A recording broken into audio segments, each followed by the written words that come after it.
ஒரு வார collection cut. ஐ முடிவால் அதிர்ச்சி. எல்லாம் ரெடி.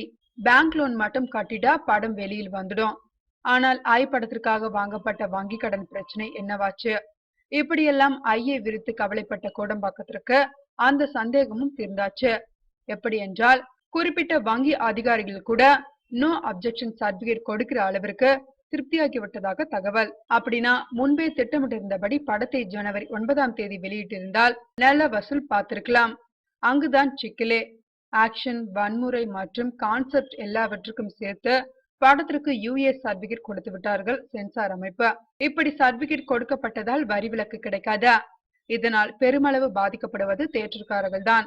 அங்கு கை வைத்தால் அவர்களிடமிருந்து வரும் கலெக்ஷனில் கை வைப்பார்கள். இப்படியெல்லாம் யோசித்த ஆஸ்கர் ரவிச்சந்திரன் மறு தணிக்கைக்கு சென்று எப்படியாவது யூ சர்டிபிகேட் பெற்றுவிட முயல்கிறார். அதனால் இந்த இழுபறியினாலும் இன்னும் பல இன்றியமையாத பணியினாலும் படம் திட்டமிட்டபடி 9ஆம் தேதி வராதாம். 15ஆம் தேதி பொங்கல் தினத்தன்றுதான் திரைக்கு வரும் என்கிறார்கள். இதனால் தயாரிப்பு தரப்பிற்கும் விநியோகஸ்தர்கள் மற்றும் தியேட்டர் வட்டாரங்களுக்கும் சுவையாக வந்து சேர வேண்டிய ஒரு வார கலெக்ஷன் கட். சற்று அதிர்ச்சியில் இருக்கிறார்களாம் அத்தனை பேரும். ஆம்பளை மட்டும் தனியா வரும் என்று ரீசெண்டாக கணக்கு போட்டிருந்த விஷாலுக்கு இந்த தகவல் எவ்வித ஜர்க்கையும் தரப்போவதில்லை. ஏனென்றால் ஷங்கரின் ஐ வந்தாலும் சரி, அஜித்தின் எண்ணெறிந்தல் வந்தாலும் சரி, மோதுவதற்கு நான் ரெடி என்று முதலில் ரிலீஸ் தேதியை அறிவிச்சவராச்சே.